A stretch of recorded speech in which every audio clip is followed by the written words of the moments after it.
এই সংসারে সব থেকে বেশি কঠিন কাজ কোনটা? তপস্যা করা, অর্থাৎ সব কিছু। কারণ যখন আপনি তপস্যা করেন তখন সেখানে আপনার ধৈর্য ভাঙার মতো কেউ থাকেন না, না কোনো বন্ধু, না কোনো আত্মীয়, না কোনো শত্রু, কেউ না। কিন্তু যখন আপনি এই সমাজে, এই পরিবারে থাকেন, কোনো না কোনো ব্যক্তি এসে আপনার ধৈর্যের বাঁধ ভেঙে দেওয়ার ক্ষমতা রাখেন। তারা আপনার ধৈর্যের বাঁধ ভেঙে দেয়, আর কখনো কখনো তারা অনিচ্ছাকৃতভাবেই সেটা করে থাকেন। কারণ তাদের মানসিকতা আপনার থেকে আলাদা, তাদের কর্ম আপনার থেকে আলাদা, তাদের দৃষ্টিভঙ্গি আপনার থেকে আলাদা, জীবন যাপন আপনার থেকে আলাদা। সেক্ষেত্রে আপনি ধৈর্যচ্যুত হন, প্রসন্নতা আপনার থেকে ছিনিয়ে নেওয়া হয়। সেই জন্য এই সংসারে, এই পরিবারের থেকেও ধৈর্য ধরে সামনে অগ্রসর হওয়া কোনো পর্বতের শিখরে গিয়ে তপস্যা করার থেকেও অনেক বেশি কঠিন।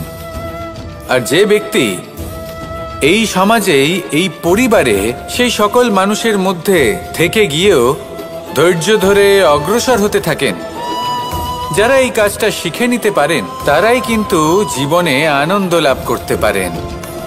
এই ধৈর্যই শেষে আপনার জীবনে প্রসন্নতা বহন করে আনবে। তাই ধৈর্য ধরে জীবনের পথে অগ্রসর হন আর আমার সাথে ভালোবেসে বলুন, রাধা রাধা। কর্ম এবং ফল। মানুষের স্বভাব হলো এটাই যে তিনি নিজের প্রত্যেক পরিশ্রমের প্রতিফল প্রার্থনা করেন। বেশিরভাগ সময় এই ফলাফলের চিন্তা করতে করতে, কল্পনা করতে করতে উনি কর্ম করতে থাকেন, যে আমি এই কাজটা করলে এই ফল পাবো। সেই সব কল্পনা করতে থাকেন যা না তার হাতে আছে, না আছে অধিকার, আর না আছে নিয়ন্ত্রণ। উনি শুধু নিজের কর্ম করতে পারেন। উনি কি ফল পাবেন তা তার হাতে কখনোই নেই। তাই আপনিও শুধুমাত্র কর্ম করতে থাকুন, ফলের চিন্তা করবেন না। মনে রাখবেন, শিকড় এবং শাখা যেভাবে একে অপরের সাথে জড়িয়ে, সেইভাবেই একে অপরের সাথে জড়িয়ে কর্ম এবং ফল। যেরকম কর্ম আপনি করবেন সেরকম ফল আপনি অবশ্যই পাবেন। তাই এই ফলের আশায় কর্মের সময় কখনোই নষ্ট করবেন না। কারণ যে ব্যক্তি সময় নষ্ট করেন, সময় সেই ব্যক্তিকে অবশ্যই নষ্ট করে দেয়। কর্ম করুন নিঃস্বার্থভাবে, ফলের চিন্তা করবেন না, আর আমার সাথে ভালোবেসে বলুন, রাধা রাধা। দ্বিতীয় হলো আত্মবিশ্বাস। হেরে যাওয়া বস্তুও আবার জিতে নিতে পারবেন। যদি আপনার নিজের আত্মবিশ্বাস থাকে, তাহলে আপনি কখনো পরাজিত হবেন না। এবং তৃতীয় হলো অহংকার। জয়লাভ করার পরেও কিন্তু এটা আপনাকে পরাজিত করতে পারে। সেই জন্য জীবনে সঙ্গবদ্ধ হন, আত্মবিশ্বাস রাখুন, কিন্তু কখনোই অহংকার করবেন না। এই অহংকার আপনার থেকে সব কিছু কেড়ে নিতে পারে। এই অহংকারের জন্যই মথুরাপতি কংস নিজের পতনের দিকে অগ্রসর হয়েছিলেন। এই অহংকারকে ত্যাগ করুন আর আমার সাথে ভালোবেসে বলুন, রাধা রাধা। আমরা যখনই কোনো গাছের চারা রোপণ করি, তখন সবার আগে পরীক্ষা করে দেখি যে যেখানে আমরা চারা রোপণ করতে চলেছি সেখানকার মাটি আদৌ উর্বর কি না, সেই মাটি সেই চারাকে বাড়তে সাহায্য করবে কিনা। যখন একটা চারা রোপণের আগে আমরা এত কিছু ভাবতে পারি, তাহলে কাউকে বিশ্বাস করার আগে আমরা কেন ভাবি না? জীবনে কখনো এই বিশ্বাসরূপী চারা কোথাও রোপণ করার আগে বোঝার চেষ্টা করুন যে যার ওপর আপনি বিশ্বাস করতে চলেছেন সে কি আদৌ আপনার বিশ্বাসের যোগ্য কি না। ভেবে দেখুন সেই ব্যক্তি ভবিষ্যতে গিয়ে আপনার বিশ্বাস ভাঙতে পারে কি না। এটাও ভেবে দেখুন যে যাকে আপনি বিশ্বাস করতে চলেছেন তাকে আপনি বিশ্বাস করলে নিজের জীবনের উদ্দেশ্যে আপনি অগ্রসর হতে পারবেন কি না। আর তার জন্য প্রয়োজন সঠিক সিদ্ধান্ত, পরখ করা, কোনটা উচিত কোনটা অনুচিত সেটা বোঝা। আর তাতে কিন্তু আপনি সন্দেহবাতিক হবেন না, তাতে আপনি আরো নিপুণ হয়ে উঠবেন। তাই যদি আপনি নিপুণ হয়ে উঠতে চান তাহলে বোঝার চেষ্টা করুন, পরখ করে দেখুন, কোনটা উচিত কোনটা অনুচিত বুঝুন। আর বিশ্বাস তখনই করুন যখন আপনি 100% নিশ্চিত হবেন যে সে বিশ্বাসের যোগ্য। আসুন আমার সাথে ভালোবেসে বলুন, রাধা রাধা। রাধা কখনো কখনো আমার জন্য বড়ই সুগন্ধি আতর নিয়ে আসে, পারিজাত ফুলের মালা নিয়ে আসে আমার প্রসাধন করবে বলে, এবং আমার সব থেকে বেশি প্রিয় মাখন নিজে হাতে বানিয়ে পিষে নিতে হয়। তারপরে তার থেকে যে রস নিঃসৃত হয় সেই মনে রাখবেন আপনি হলেন সেই দুধ যাকে মন্থন সহ্য করতে হবে মাখন হয়ে ওঠার জন্য। মনে রাখবেন আপনি হলেন সেই ফুলের মতন যাদের পিষ্ট হতে হবে সুগন্ধি আতর হয়ে ওঠার জন্য, যাকে এই সংসার পছন্দ করে। কখনো কখনো জীবনে আপনার সাথে খারাপ শুধুমাত্র এই কারণে ঘটে যাতে আপনার শ্রেষ্ঠ রূপ এই সংসারের সামনে আসতে পারে। শুধুমাত্র কঠিন পরিস্থিতি এবং বিপদকে একটা সুযোগ হিসেবে দেখার চেষ্টা করুন। আপনার জন্য এই সংসার বদলে যাবে, সংসারকে দেখার দৃষ্টিভঙ্গি পাল্টে যাবে, আপনার ভাগ্য পাল্টে যাবে, আর এই মন প্রসন্ন হয়ে বলবে রাধা রাধা। পাশা নামক এই খেলাটি আপনারা নিশ্চয়ই খেলেছেন, না খেলে থাকলে দেখেছেন, আর যদি দেখেও না থাকেন তাহলে নিশ্চিত রূপে শুনেছেন। মহাভারতের এই মহাযুদ্ধ কোথাও না কোথাও এই পাশা নামক খেলার কারণে হয়েছিল। পাশার এই বিচিত্র খেলা, দান, এইসবের কারণে কেউ নিজের মাথায় রাজ মুকুট পরিধান করেছিলেন, আবার সেখানে পরাজিত হওয়ার জন্য কাউকে বনবাস ভোগ করতে হয়েছিল।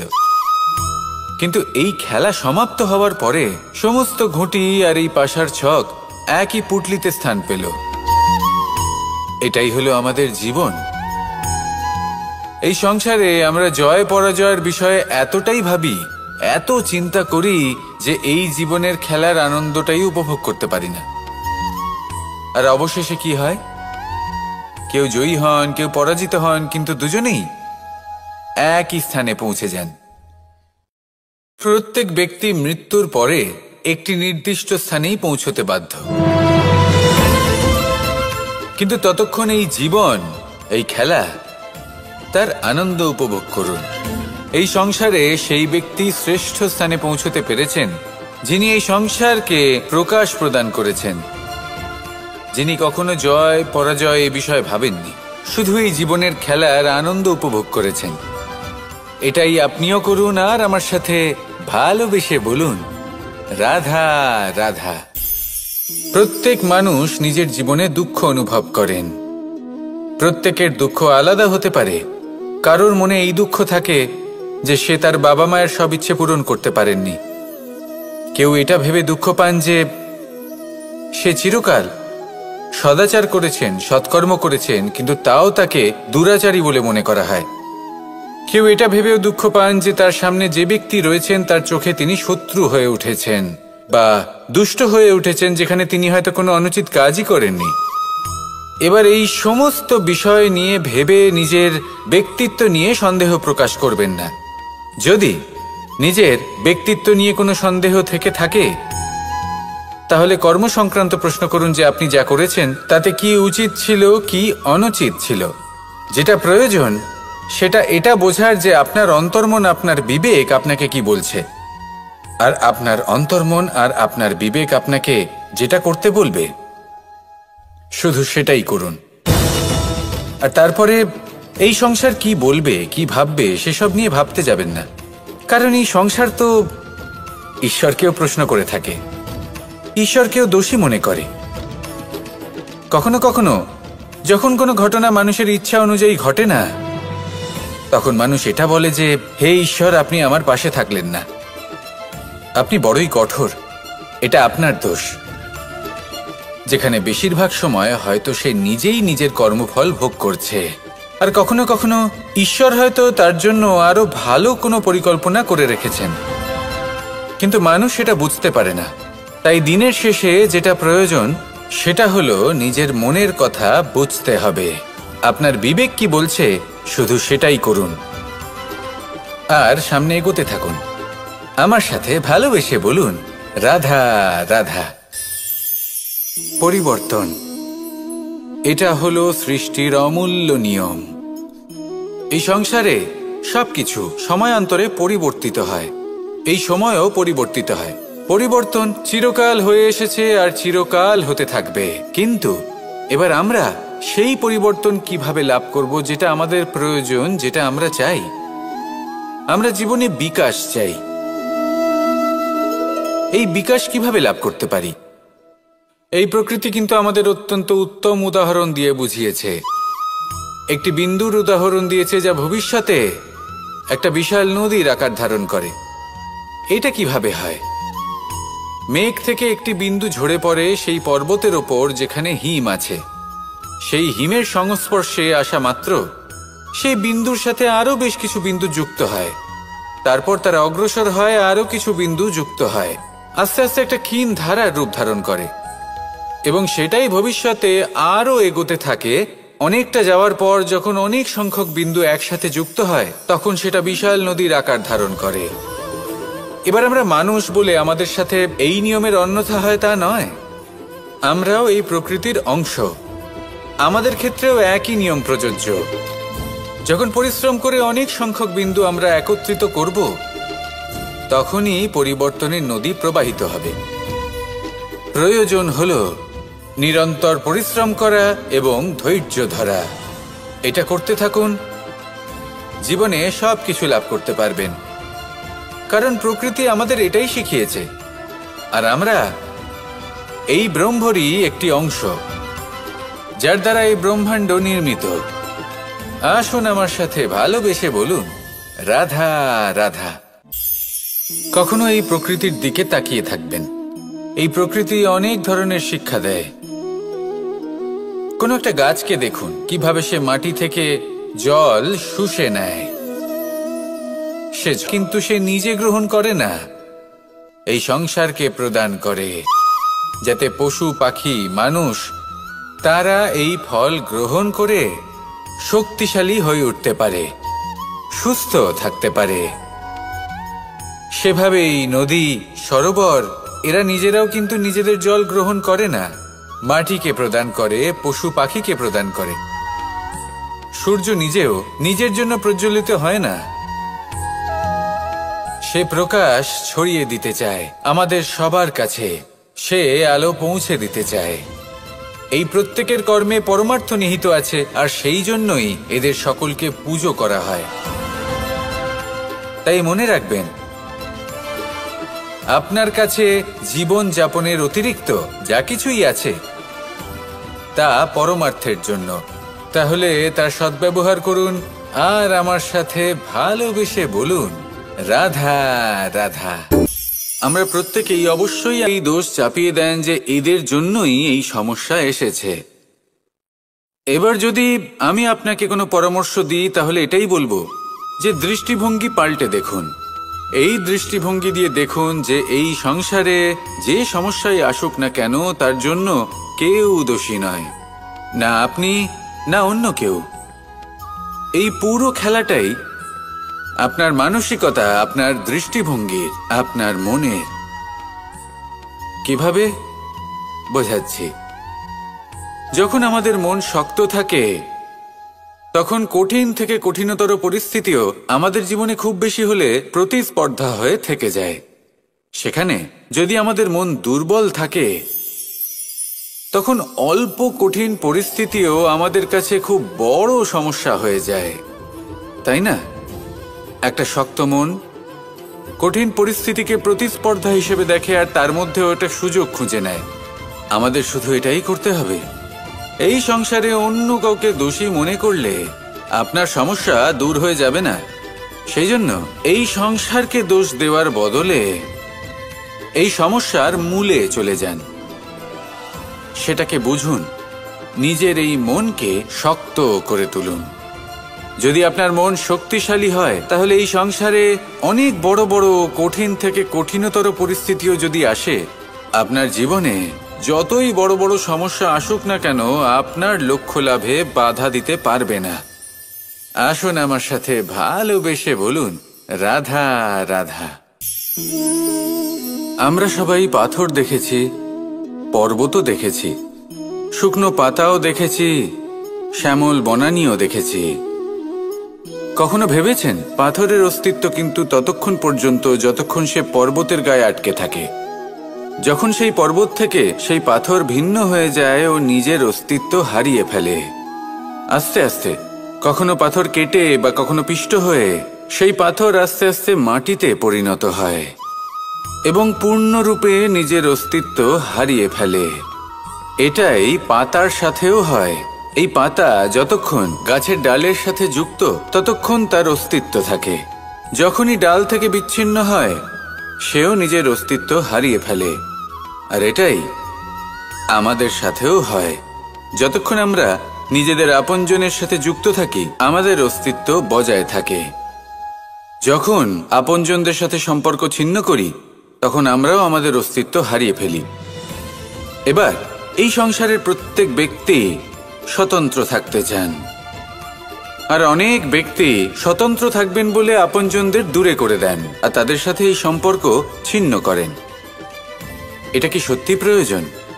আপনজনদের সাথে সম্পর্ক ছিন্ন করে নিজের অস্তিত্ব হারিয়ে ফেলা প্রয়োজনীয়, নাকি আপনজনদের সাথে সম্পর্ক বজায় রেখে নিজেদের স্বতন্ত্র করে রাখা সেটা আবশ্যক? নির্বাচন আপনারই। আসুন আমার সাথে ভালোবেসে বলুন, রাধা রাধা। আপনি কি কখনো নৌকা যাত্রা করেছেন?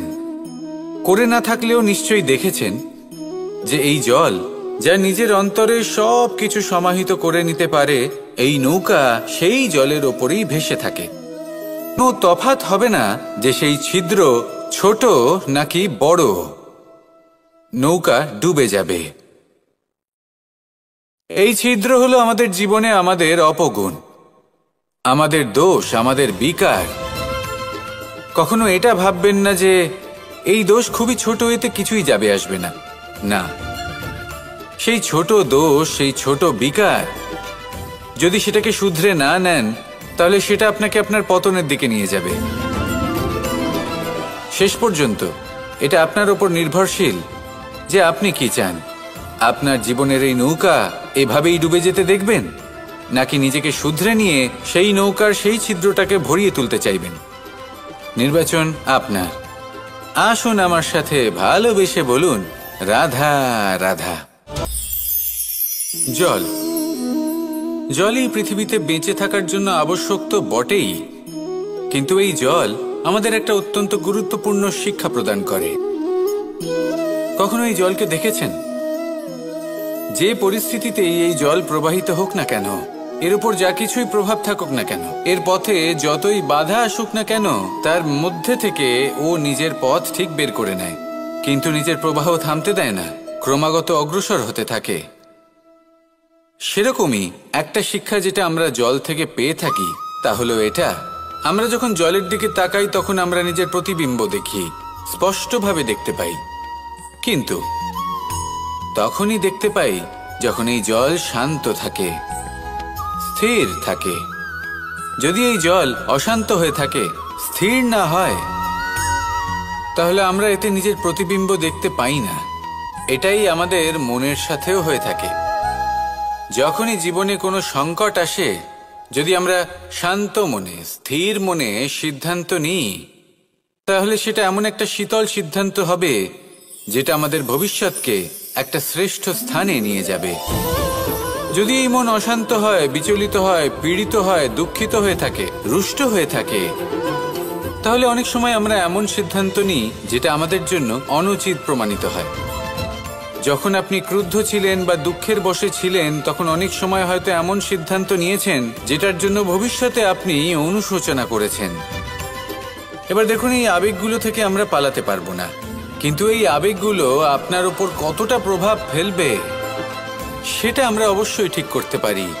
এই মনকে আমরা নিয়ন্ত্রণ করতে পারি।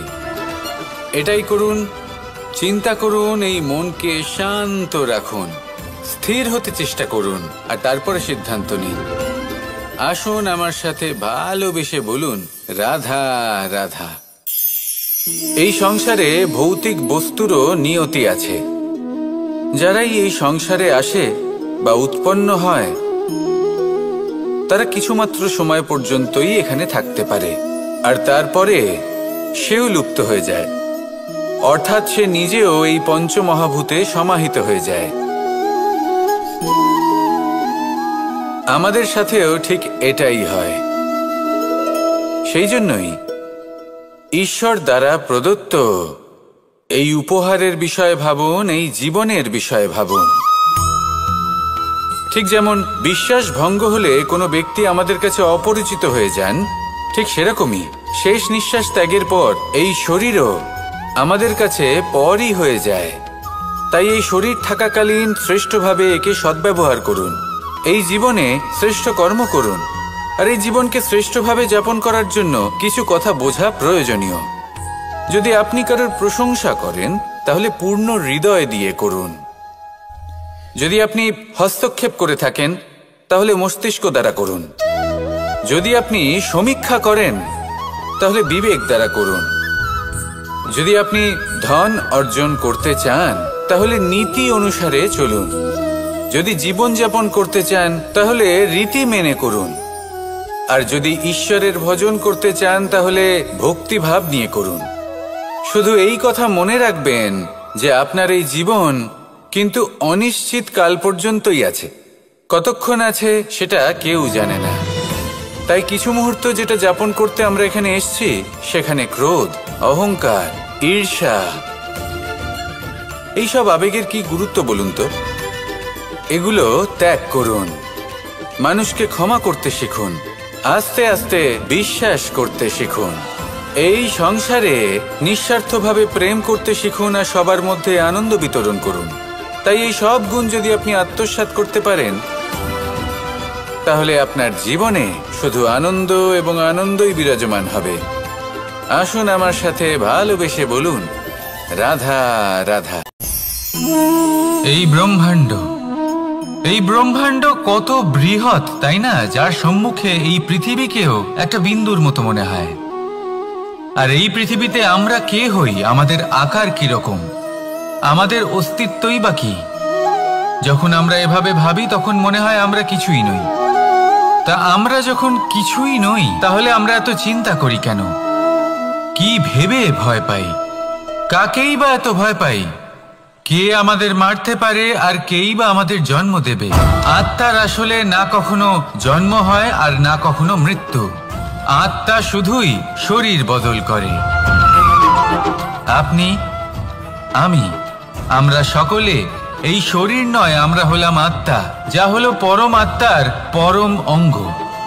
সেই জন্য মনে রাখবেন, বাইরের কোথাও দেখবেন না, নিজের অন্তরের গভীরে গিয়ে দেখুন, আত্মাকে উপলব্ধি করতে শিখুন।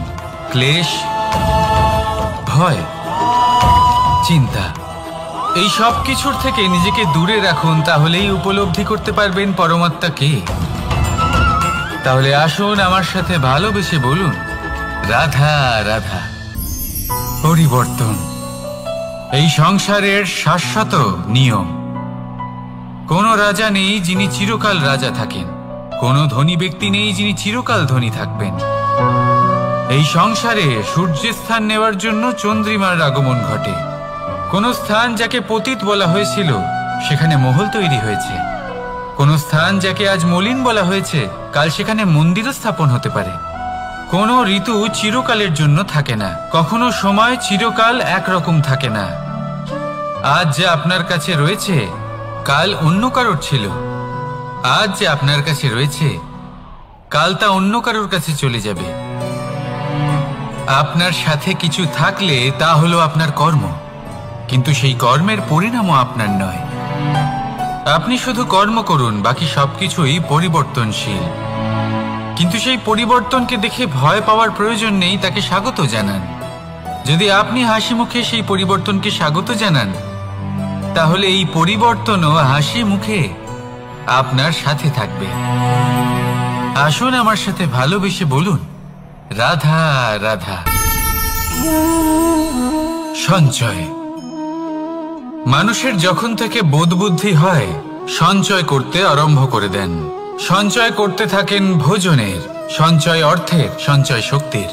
নিজের জন্য করেন, নিজের পরিবারের জন্য করেন, নিজের স্ত্রীর জন্য করেন, সন্তানের জন্য করেন, সন্তানের সন্তানের জন্যও সঞ্চয় করেন। সঞ্চয় করার জন্য ওনার কাছে অনেক কারণ রয়েছে, কারণ উনি এটা ভাবেন যে এই সঞ্চিত শক্তির জন্য কেউ ওনার কোনো ক্ষতি করতে পারবে না।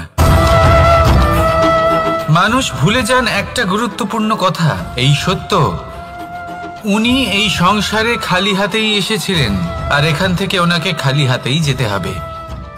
যা এখানকার তা এখানেই থেকে যাবে। আর যদি কিছু ওনার সাথে যায় তা হলো ওনার কর্ম, আর কিচ্ছু নয়। তাই যদি কিছু অর্জন করতে চান তাহলে শুভ কর্ম অর্জন করুন, আত্মশক্তি অর্জন করুন, কারণ পরলোকে এটাই হবে আপনার সম্পত্তি। তাহলে কি এটা আপনি অর্জন করতে চান না?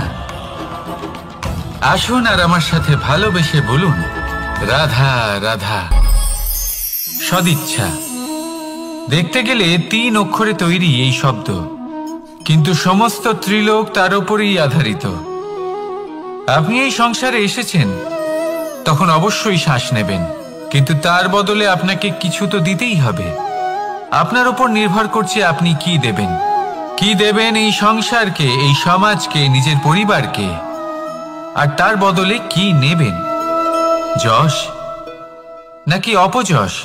দেখুন, এক ছিল রাবণ, যে কিনা সমুদ্র পার করল সীতাকে অপহরণ করার জন্য, আর এক ছিলেন রামচন্দ্র, যিনি সমুদ্র পার করেছিলেন, সেতু বানিয়ে গিয়েছিলেন সীতাকে ফিরিয়ে নিয়ে আসার জন্য। দুজনেই সমুদ্র পার করেছিলেন, শুধু পার্থক্য ছিল সদিচ্ছাকে বোঝার লক্ষ্যের।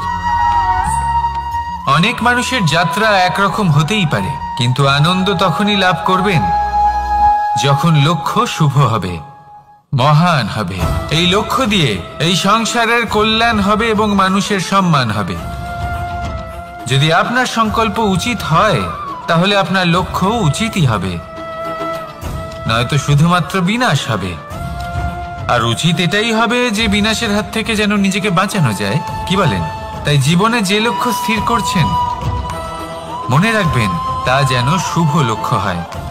যদি এরকম হয় তাহলে আপনার যাত্রা, আপনার জীবন দুটোই শুভময় হবে। আসুন আর আমার সাথে ভালোবেসে বলুন, রাধা রাধা। সুরক্ষা। এই সুরক্ষা আসলে কি? এটা কি কোনো কবচ নাকি কোনো সীমা? এই সুরক্ষা আসলে অন্য কিছু। আমাদের মাতা পিতা, আমাদের প্রিয়জন, আমাদের বন্ধু, এই সমাজ, আমাদের শুভাকাঙ্ক্ষী, আমাদের আত্মীয়, এনারা সবাই আমাদের জীবনে কোনো না কোনো ভাবে সুরক্ষা দিয়ে থাকেন, একটা কবচ দিয়ে থাকেন কোনো না কোনো রূপে।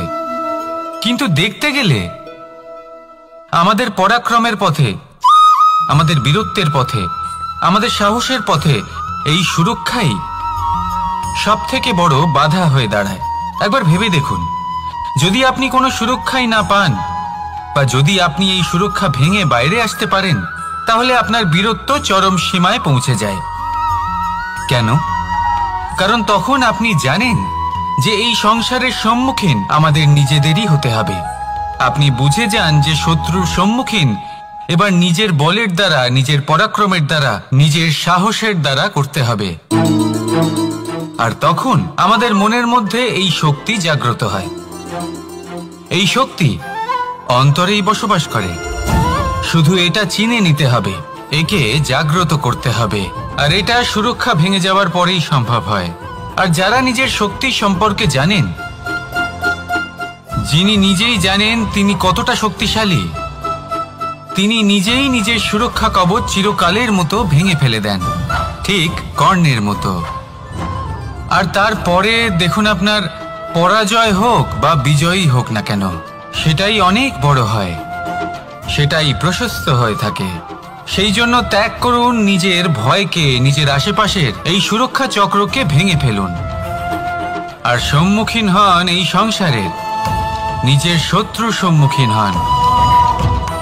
পরাক্রমের এই অঙ্কুর, তা অঙ্কুরিত হওয়ার জন্য বীজের উপরের এই কবচ, এটা ভেঙে যাওয়া অতি আবশ্যক। আসুন আমার সাথে ভালোবেসে বলুন, রাধা রাধা। যখন আমরা হাঁটতে থাকি আর আমাদের পায়ে কাঁটা বিঁধে যায়, তখন মুখ দিয়ে আহ বেরিয়ে আসে, কান্না চলে আসে, আর অনেক সময় অভিশাপও বেরিয়ে আসে। কিন্তু আমরা কি কখনো এটা এইভাবে দেখেছি, এইভাবে ভেবেছি যে আমরা যে পথে চলেছি সেই পথে কাঁটা বিঁধেছে, নাকি আমরা সেই পথ নির্বাচন করেছি যাতে শুধুই কাঁটা রয়েছে? নাকি আমরা এভাবে ভেবে দেখেছি যে এই কাঁটা আমাদের কষ্ট দিতে এসেছে, নাকি এটা আমরাই বিছিয়ে রেখেছিলাম? সাবধান থাকা উচিত ছিল, কারণ কাঁটা বিঁধলে যন্ত্রণা হবে, চিৎকার করে ফেলতে পারি, মুখ থেকে অভিশাপও বেরিয়ে আসতে পারে। কিন্তু এই অভিশাপ শুধুমাত্র আমাদের তরফ থেকে অভিশাপ হয়, সামনের ব্যক্তিটির ওপরও নির্ভর করে। এবার সেই ব্যক্তি যদি এমন হয় যে ফুল আর কাঁটা এই দুই সমানভাবে গ্রহণ করতে পারে, তার কাছে অভিশাপও বরদানে পরিণত হয়। শেষ পর্যন্ত ব্যাপারটা দাঁড়ায় ভাবনা, চিন্তা, দৃষ্টিভঙ্গির ওপর। কারণ আপনার এই ভাবনাই সত্যি হয়ে সামনে আসে। সেই জন্য এই ভাবনা, চিন্তা, মানসিকতাকে গুরুত্ব সহকারে দেখবেন। এই বিবেচনা নিয়ে বিবেচনা করতে শিখুন। আমার কথার অর্থ হলো যে জীবনে যখন এরকম কিছু একটা ঘটবে, তখন ভেবে দেখুন যে এরকম কেন হলো। আপনি কি এমন কোনো কর্ম করেছিলেন যার কর্মফল এটা? এমন কোনো কাজ যা অনুচিত ছিল, অসত্য ছিল, যা অভদ্রতার কারণ ছিল? ভেবে দেখা প্রয়োজন। দেখুন, ইচ্ছে হলো আপনার যে আপনি কি করতে চান, ভাবনা আপনার, সত্য আপনার, জীবন আপনার, সিদ্ধান্ত আপনার। আসুন আর আমার সাথে ভালোবেসে বলুন, রাধা রাধা। সময়। এই সময় আসলে কি? এই সময় একটা সরল রেখা তো কখনোই নয়। সময় হলো একটা চক্র, যেখানে এর আদি সেখানেই হলো এর অন্ত, আর যেখানে তা শেষ হয় সেখান থেকেই তার শুরু হয়। এই সময় একটা অত্যন্ত বিচিত্র চিন্তা, বিচিত্র ভাবনা, একটা বিচিত্র বস্তু যা কেউ বুঝতে পারেন না। এই সময়ের লীলা, এর কোনো প্রমাণ নেই, কোনো জ্ঞান নেই, কোনো পরিমাপ নেই। শুধু এটুকু আমরা জানতে পারি, যেখানে শেষ হবে সেখান থেকে একটা নতুন সূচনাও হবে। যা আজ আপনার কাছে আছে, কাল অন্য কারোর কাছে যাবে, তারপরে তার কাছ থেকেও অন্য কারোর কাছে যাবে, তারপরে তার থেকেও ছিনিয়ে নেওয়া হবে। এই নিয়তির একজনের কাছ থেকে অন্যজনের কাছে আদান প্রদানের এই সময় হলো আপনার সময়।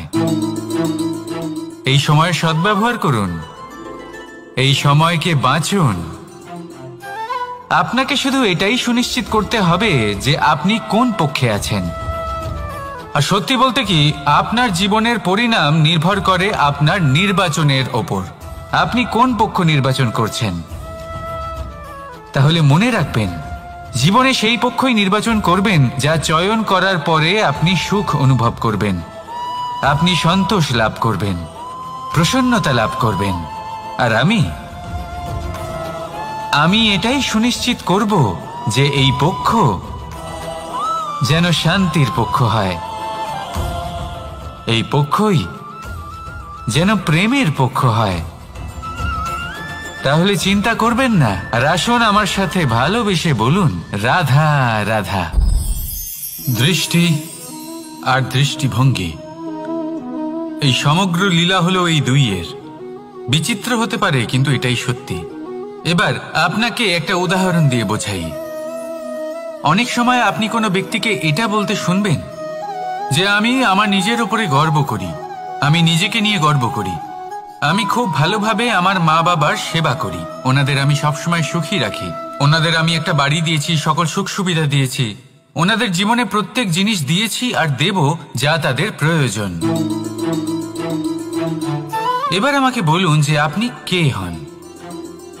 আপনি হলেন সেই বীজ যা আপনার মাতা পিতা রোপণ করেছেন। আপনার মা বাবাই আপনাকে এই সংসারে জন্ম দিয়েছেন। এবার এইসব কথার কি তাৎপর্য? এই হলো সেই ব্যক্তির দৃষ্টিভঙ্গি। এবার দেখা যাক এই প্রকৃতি আমাদের কি শেখায়। কখনো কোনো গাছকে দেখবেন, যখন সেই গাছে ফল আসে, সে মালিকে এটা বলে না যে দেখো আমি তোমাকে ফল খেতে দিচ্ছি।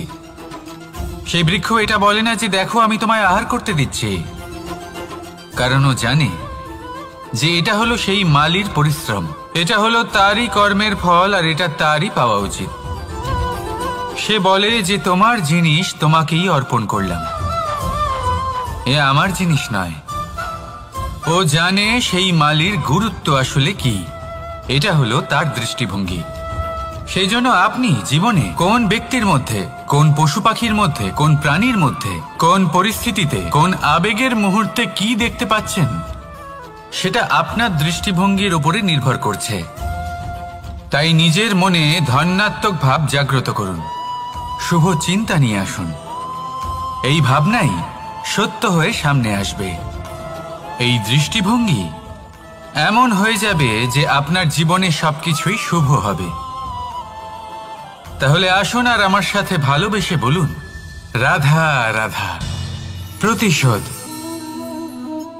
অথবা কাউকে দুঃখ দেওয়ার ভাবনা, যদি এটা আপনার মনে থাকে তাহলে আপনি নিজের মনেই যন্ত্রণার একটা বিশাল বৃক্ষ রোপণ করছেন, এটা মনে রাখবেন।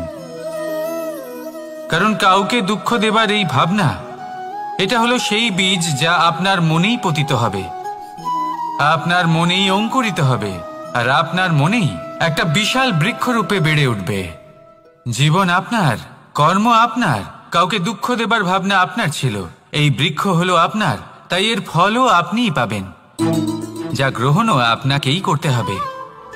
মনে রাখবেন, যে মানুষ এটা ভাবে যে আমি ওকে দুঃখ দেব, ওকে কষ্ট দিতে চাই আমি, সেই মানুষই দুঃখ আর কষ্ট পেয়ে থাকে।